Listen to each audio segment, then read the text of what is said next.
Selamat berjumpa kembali dengan kami. Nama saya Sam dari Gelora Firman. Jadi kita akan teruskan seri pembahasan pengetahuan tentang akhir zaman. Saat ini kita berada pada mini seri 1000 tahun. Nah, kalau tadi malam kita sudah mempelajari part yang pertama, bagian yang pertama, sekarang kita masuk pada bagian yang kedua. Tetap judulnya adalah 1000 tahun. Nah, mari kita buka Wahyu 20 ayat 1 sampai 3. Saya baca.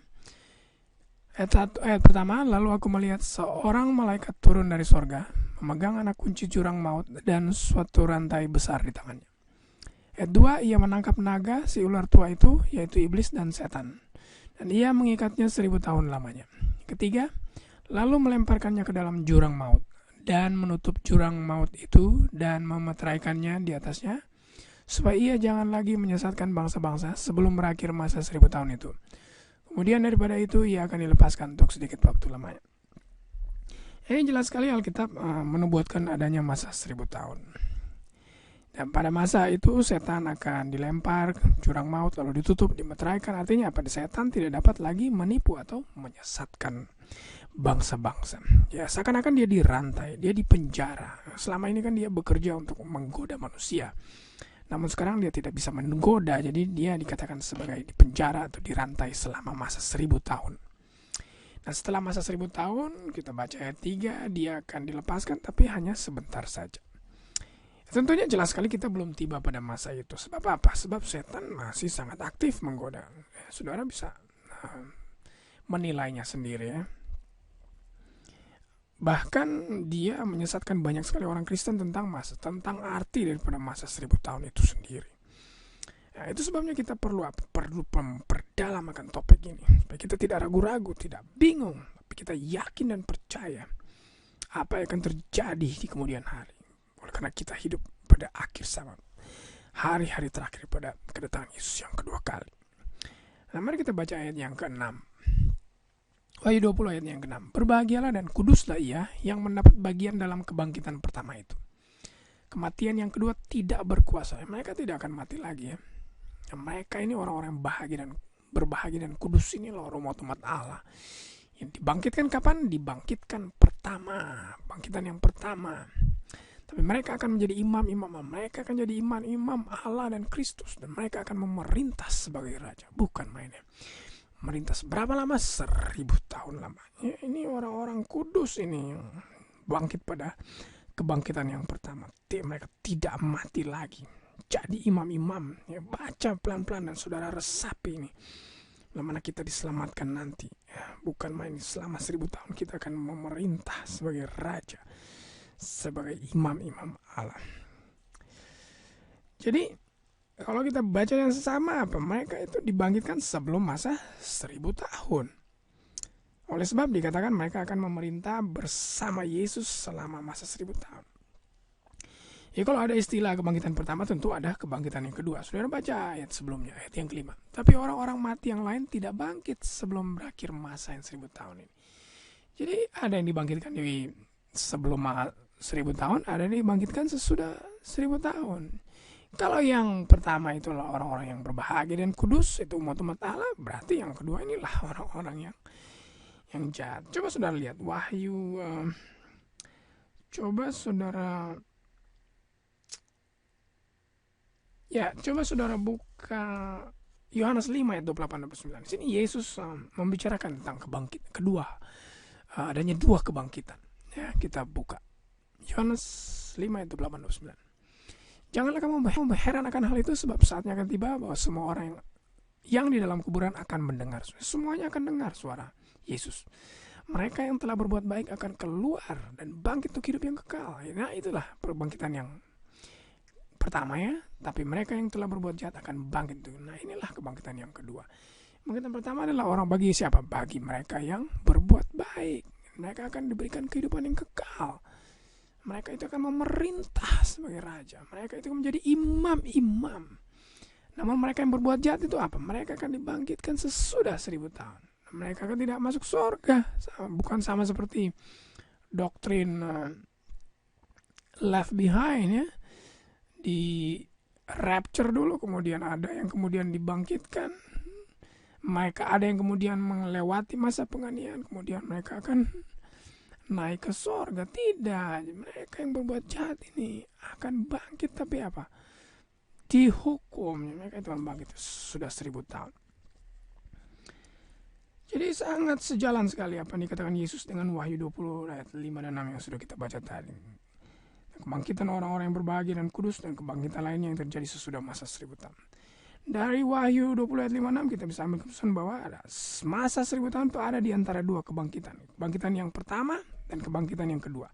Kebangkitan yang pertama itu bagi mereka yang berbuat baik di awal 1000 tahun. Kebangkitan yang kedua itu orang-orang jahat di akhir daripada 1000 tahun. Jadi kita harus jelas tentang konsep ini. Nah, tentunya saudara akan bertanya, kapan kebangkitan pertama itu terjadi? Tentunya kita tahu bahwa itu terjadi sebelum 1000 tahun. Tapi kapan itu terjadi? Buka 1 Tesalonika 4 ayat 16 dan 17. Sebab pada waktu tanda diberi, yaitu pada waktu penghulu malaikat berseru dan sangkakala alam berbunyi, maka Tuhan sendiri akan turun dari surga. Mereka yang mati dalam Kristus akan lebih dahulu bangkit. Sudah itu kita yang hidup yang masih tinggal akan diangkat bersama-sama dengan mereka dalam awan menyongsong Tuhan di angkasa. Demikianlah akan selama-lamanya bersama-sama dengan Tuhan. Jadi sangat sejalan sekali dengan ayat-ayat yang kita sudah baca sebelumnya, Wahyu 20 ayat 5 dan 6. Artinya apa? Ini mereka yang bangkit terlebih dahulu adalah mereka yang apa? Mati dalam Kristus. Artinya mereka yang setia mengikuti perintah Allah, mengikuti apa yang dikatakan oleh Alkitab, ya. Sehingga mereka mati di dalam Kristus. Mereka itu yang dibangkitkan. Mereka itu yang masuk di dalam kebangkitan yang pertama. Namun mereka yang jahat itu ya tidak masuk dalam kebangkitan yang pertama, yang lebih dahulu bangkit. Mereka akan bangkit nanti kemudian. Jadi sangat jelas sekali bahwa kapan itu terjadi? Ketika Yesus datang pada kali yang kedua. Mereka yang pertama, yang dahulu bangkit adalah mereka yang mati dalam Kristus. Jelas sekali mereka yang mati dalam Kristus atau mereka yang berbahagia dan kudus sesuai dengan Wahyu 20 ayat 6 akan bangkit lebih dahulu. Wahyu 20 ayat 6 mengatakan istilah kebangkitan pertama. Ini terjadi pada waktu kedatangan Yesus Kristus. Jadi kedua buku yaitu Wahyu dan Tesalonika itu membicarakan hal yang sama, ya.